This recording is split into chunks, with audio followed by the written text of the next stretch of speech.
بسم الله الرحمن الرحيم. اللهم صل على سيدنا ومولانا محمد وعلى ال سيدنا ومولانا محمد وبارك وسلم وصلي عليه. رب زدني علما رب اشرح لي صدري ويسر لي امري. نو مخکې سبق کې منګه د مانځه شرایط او فرایض واجبات سنت وي. نن سبق کې منګه د مانځه مستحبات وایو. مستحب ویل شي چې هغه کار ته ویل کېږي چې په کولو کې ثواب وي او په پرې ښودو کې ګناه نه وي. نو تستحب الامور الاتيه في الصلاه، راتلونکي کارونه په مانځه کې مستحب کړی شوي دي. ويحسن ملاحظتها، او بهتر دی د دې هغه لحاظ ساتل ليكون اداء الصلاه على وجه اكمل، د پاره د دې چې د مانځه د ادا په بهترین طریقه باندې وشي. نمبر 1 ان يخرج الرجل كفيه من ردائه او من كميه عند التحريمه. واذا دغه په وخت کې د تکبیر تحریمه په وخت کې سړی د خپل ورغوي دا به د صادر نه راوباسي یا د لستوڼي نه راوباسي. مطلب یخنی وی کنه د په صادر کې ځان من کړي نو د لاسونه چې نن دا به د صادر نه راوباسي یا دغه شان د لاسونه په لستوڼي کې دنه نه دي، لاسونه به د لستوڼي نه راوباسي. اي يخرج الرجل كفيه، راوباسل سړی خپل ورغوي من ردائه د خپل صادر نه او من کمیه یا د خپل لستوڼي نه عند التحریمه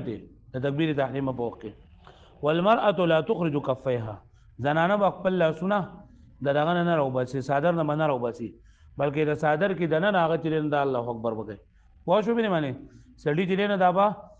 لاسونه د صادر نه دغه نه راوباسي، لستون نه زنانه به نه راوباسي. نمبر 2 ان تكون نظر المصلي الى موضع سجوده حال القيام، فودریدو په حالت کې با د ودریدو په حالت کې با د سړی نظر دا با په دغه باندې وي، په خپل سجدي په ځای باندې وي. په کوم ځای کې چې د سجده کوي کنه د عقل سجدي په ځای باندې بدل نظر، د سجدي په ځای باندې بدل نظر. اي يكون نظر المصلي چې به نظر د منسکون کې الى موضع سجوده د خپل د سجدو ځایونو ته حال قیام په حالت قیام کې. نمبر 3 ان يكون نظره الى ظاهر قدميه حال الركوع، د رکوع په حالت کې با د نظر دا با د خپل پر ظاهر حصہ باندې د خپل پر لپاسه حصہ باندې وا د رکوع له چلاړ شي نو په رکوع کې به نظر په خپل باندې ساتي. ان يكون نظره الى ظاهر قدميه، ظاهر قدميه اند قدمونو شه مخه ته چوم حال الركوع په حالت رکوع. نمبر 4 ان يكون نظره الى ارنبه انفه حال السجود، او د سجدي په حالت کې با د نظر دا به د پوزې په ډډ باندې وي، دا پوزې دا ډډ نه دا اډو کې چره د پوزې دا اډو کې ناک کا باندې خیشوم چورته وي پوزې ډډ نو د سجدي له چکل لاړ شي نو د نظر په دغه پر پوزې پر سر باندې وي. ان يكون نظره وي نظر دا الى ارنبه الفه، ارنب دا ته ویل کېږي په پوزې کې چې دا کوم د پوزې کې لري دی اډو کې باندې پس حالت سجود په حالت سجدو کې. نمبر 5 ان يكون نظره الى حجره حال القعود، د قعود په وخت کې د تشهود په وخت کې دا دوه سجدو په منځ کې کېناستل یا په لنډه قاعده کې یا په اخره قاعده کې کېناستل په وخت کې با د نظر په خپل غیږ باندې په غیږ باندې. ان يكون نظر الى حجره، حجر غیږ ته وي وی په نظر د غیږ ته حال القعود په حالت کې ناستو کې. بل ان يكون نظره الى المنكبين عند التسليم، او د نظر په اوګو باندې وي په وخت سلام ګرځول، سلام ګرځول په وخت د سلام ګرځول په وخت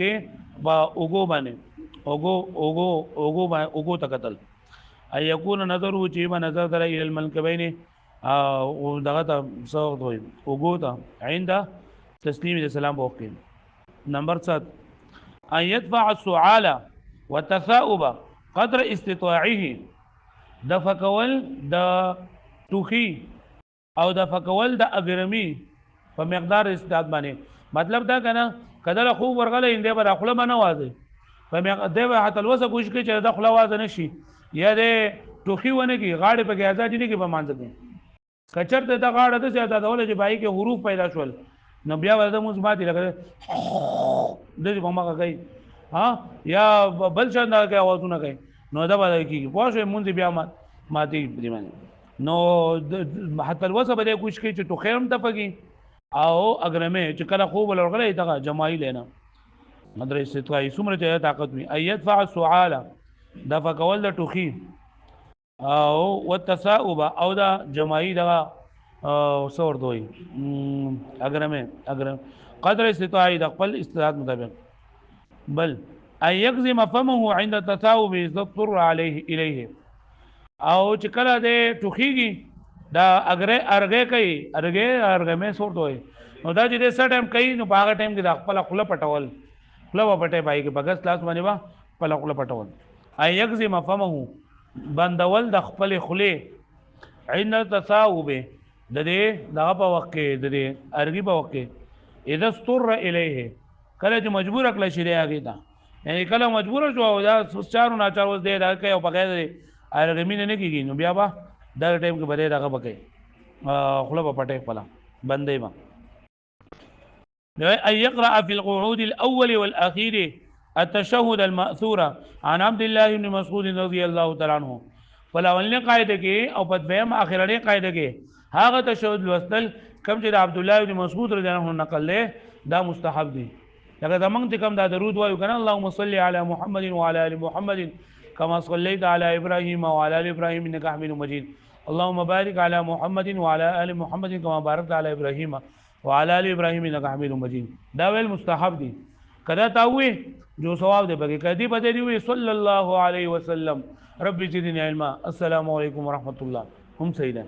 اللهم صل على سيدنا محمد وعلى ال سيدنا محمد بل درود هر څه درود چته وي خدا زمنګ دا کم درود چې اللهم صل على محمد واخره پوره دا چې نه دا دو درود ابراهیمی دی ته وای او دا عادت عبد الله بن مسعود انه نقل له نو دا مستحب دي دی وین التحیات لله ته تشهود وای هغه تشهود او د دې سره دغه درود شریف او دغه تشهود کوم دی هغه يقرا في الوتر خصوصا اللهم انا نستعينك فوتر کې خصوصا چې نه دغه اللهم انا نستعينك دغه به اللهم انا نستعينك ونستغفرك ونؤمن بك پدې کې بس په وتر کې بداوي هغه پوښتنه به نه باندې پوره نه دا